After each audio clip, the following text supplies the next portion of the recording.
All right, welcome everyone. We're Semblance of Sanity. I'm Caleb. I'm Jacob. And we're here for To Your Eternity, Season 1, Episode 14. This is happening. We're getting a tournament arc. Because, yes. Yep. Yes. We started with an episode dedicated to a boy dying and his dog, and now we have tournament forced plot prison arc where we have to free the old lady. Yep. Because right. I mean, NPCs, the DM just decided to just grab everyone and be like, hey, this is happening. Like, before we started recording this, I was like, Caleb, I didn't think I'd ever say this sentence, but let's get into the wacky silliness of To Your Eternity, right? Like, because, I mean, maybe this will end up being like a super, like, emotionally heart-wrenching tournament, like To Your Eternity generally does, but I get the feeling that's not going to be the case. I doubt it. I really doubt it. Like, it was definitely set up as kind of a comedic thing of, like, here's how you do it. Brackets. Yep. Oh, God. I really want it to be silly. I want them to lean into it. I want us to have a little bit of a break in the seriousness of things. Right. And have this be something that I can laugh at. Because the episode before, Gugu died. Yeah, please don't take this super seriously, show. Please. Right. Please don't, because I don't know if I can. It's that nice breather. Yeah. So, yeah, y'all, without further ado, let's get into this. All right, everyone, now be sure to go check out the reaction portion of the video in the description below, then come back here for the discussion.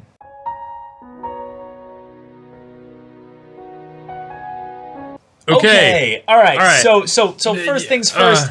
This episode really doesn't feel like it fits as well in the show as a whole overall. There were some things we liked about it. There were some things we liked about it, but I feel like overall this is one of those things where they're setting up a new arc that I'm not as invested in. Yeah. The main issue is just that, well, we don't have a character in this setting that is outside of Fushi or Fu that we have any interest in seeing developed. Right, and even Fushi doesn't have an interest in this arc. Right. Which is actually, I'm glad that they brought that up. Right. Is that he's like, I don't care about any of this. Yep. I need to leave. Right. Now, the reason for that is because he can't find Pyoran.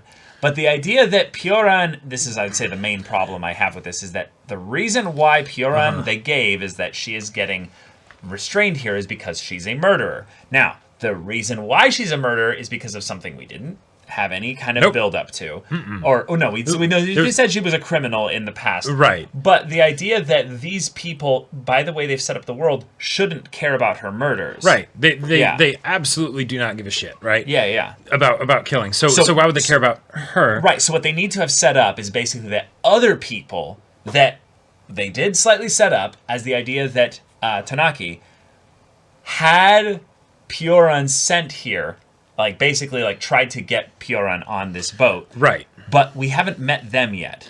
Yeah, exactly. So that has to be either Hayase as being the setup for this here, but also not Hayase, right? Because Hayase is. It seems like she's been here for a while. Yeah. So it because I get the idea of Pyoran wanting to be sent here. That makes sense, right? Because even if this wait, you mean other people? Yeah, right, exactly. Someone wants Pyoran to be sent here because even if the prison colony has turned into its own independent nation or whatever, right? Sure. You'd still send people there. It's just here's a freebie add to your population because we don't want them in our society. Totally. That's cool.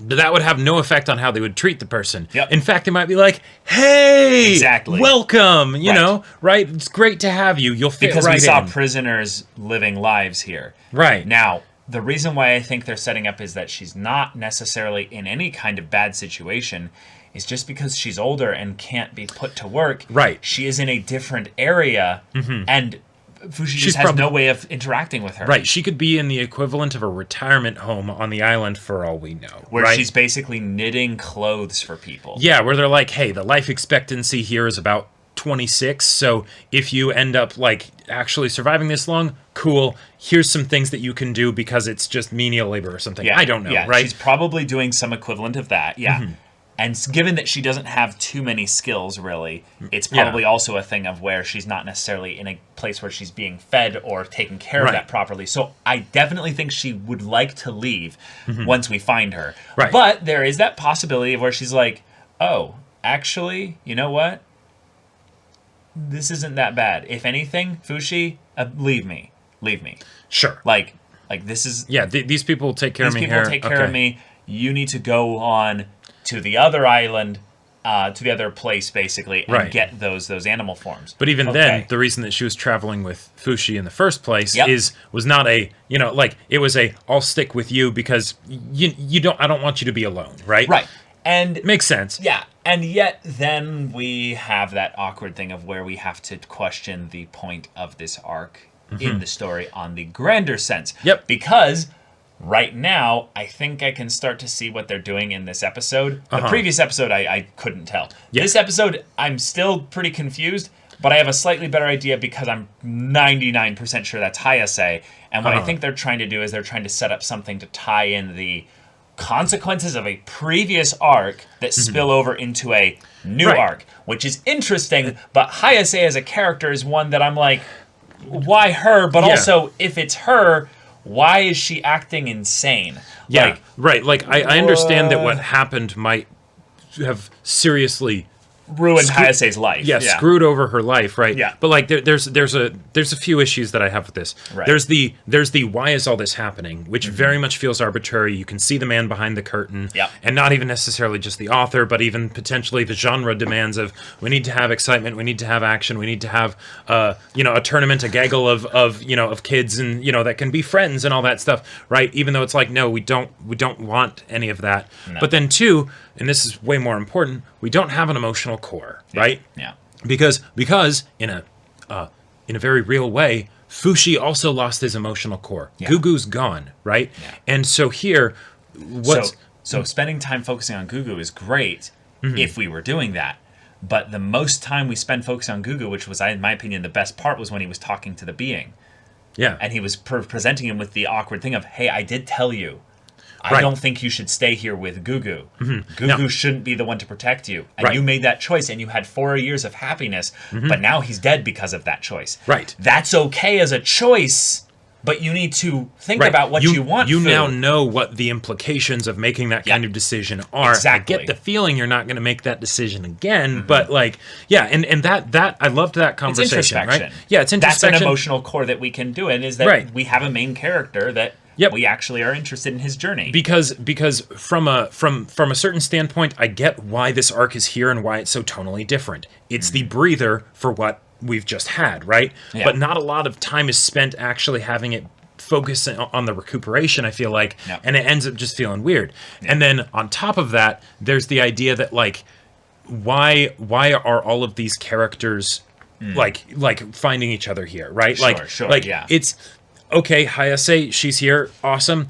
Yeah. That's cool that that she's going to be here for past character, but they didn't really have a connection. Like, she might ask about March and he'll be like, who's that? But nothing, like, I'm not particularly excited to see their characters interact. And then even him turning into Perona. Yeah. Like in the arena, cool, and he ends up knocking the guy out, right? And he was searching for another form, but also you could have just knocked him out as Gugu. So the only reason that he turned into that form is so that Hayase could see. No. The reason why he turned into that form was because she said something when he was trying to think of March that triggered this, wait, what? What? Is there any purpose in this? What's the point? And then she says, it's wrong of me to seek purpose in another's life or death. And he's like, oh, okay, yeah.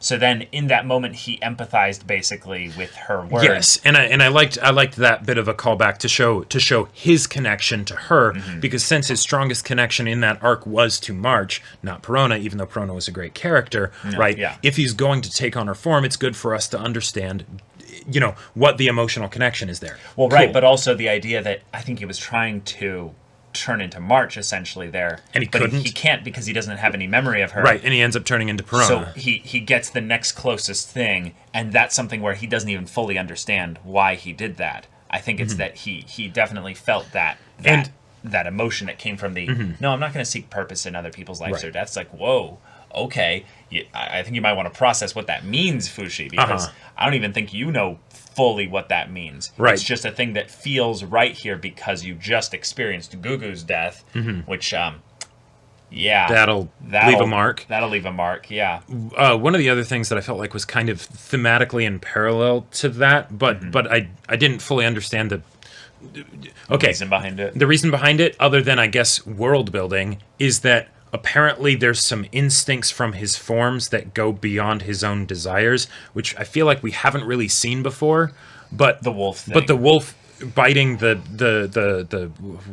what it's a mole. Mole, yeah, biting the mole, and it's like, okay, a wolf does a wolf thing, but I don't think we've ever seen like him do something that was like so contrary. Like usually it'd be like, oh yeah, he's a wolf, so he, I don't know, does little like, yes, I'm a dog right now. But when he's thinking of, oh yeah, I can't kill people, and then he immediately like bites the thing, and then he's like, oh no, what have I done? Like that, I don't know. It just, there was something you said where there was a scent. I recognize it from somewhere. Right. And then there's the mole digging, and then he bites it. Like, and I love the idea of him gaining a mole as a new form for his power, basically, because there's a lot of fun plot things that could happen if you can turn into a small animal, but an animal that can dig, right? Yes. So that, I love it, but it felt like it was just one of those things of, we don't want him to be able to fly, but we want him to be able to do a different kind of movement, so we'll just have him kill a mole, right? And okay, sure, like, yeah. All right. I couldn't tell immediately if the scent was something that he picked up from Hayase because she licked him that one time. Right, or if this was the scent coming from the mole. Yeah, and then the whole thing with Hayase, it's like, okay, that was a it was a unique way to get us intrigued about what the hell is she doing. Yeah, because I get that she would be interested in this being because of the connection to her past and probably her whole life be getting turned upside down. Cool, but why lick him? Why do we get that? Like, it felt like it was something that was supposed to be like foreshadowing or something like that, but like I think it was just a thing to show that she is not going to be friendly. There's an aspect of her that is very alien and mad from just wherever he's at. Right. So that when they encounter each other again, it's going to be something that will probably be in the tournament, and it will be through some kind of conflict. Yeah. Right, but even then, the reasoning for why the reunion would be in the tournament rather than just, oh, I found him, he's asleep, I lick him, and potentially, like, she could do all kinds of things, right? Like, she could wake him up and be like, oh, you're here, like, so I have to just chalk it up to madness, which also sounds very similar to plot convenience, like just, sure, we'll write it this way because why not? It's dramatic effect if it's weird when you see someone sneak up to someone while they're asleep and lick them, okay, but it's weird because the previous arcs have been really like emotionally resonant and everything, and now I'm I don't know. I'm not vibing with this arc, which arcs can be like that, and not all of them will, be the same or whatever, but it feels like this is also setting a new direction for the show, which okay. I would say that generally speaking, this is something that doesn't have to set a new direction for the show, but it's something where it's going to set at least a temporary new direction for the goals of Fushi do not line up with this environment, area, or the peoples that they're in. Therefore, he will change a little bit, but he doesn't have to, which means that in a lot of ways, this could be described as a form of filler, which, generally speaking, the best thing you can do with filler is get into character introspection, right? Well, yes, but the kind that I would say that is actually the best thing is that it's world building.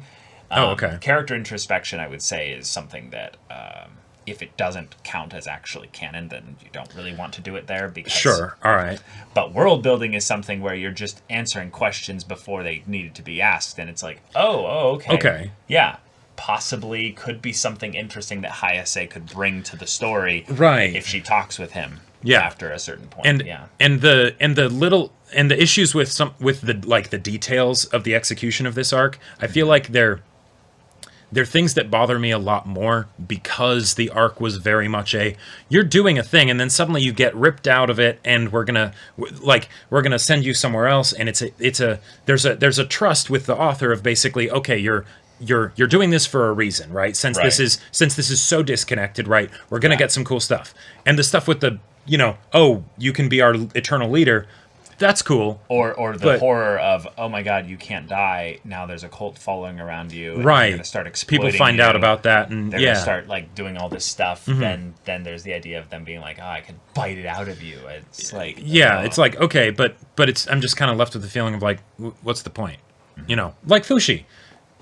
Yeah. So, good luck, show. I hope you find a way to right the ship here on this thing, because this could be a setup episode, and the next one or two could be like pretty solid, but we'll see. Yeah. So, y'all, thank you so much for watching this episode's reaction and discussion. If you want to see the next episode's reaction and discussion right now, though, go check out the link in the description below for our Patreon. You can get on early access there. You can watch full-length timer reactions there, and all this comes with Discord access. You can chat with us in the community there about this show, about anime in general, and also be sure to check out our Twitch channel. We stream every weekday. The info's in the description. Yeah, so if any of that interests you, we'll see you there. But until then, we're Semblance of Sanity. I'm Caleb. I'm Jacob. And we'll see you all Next time.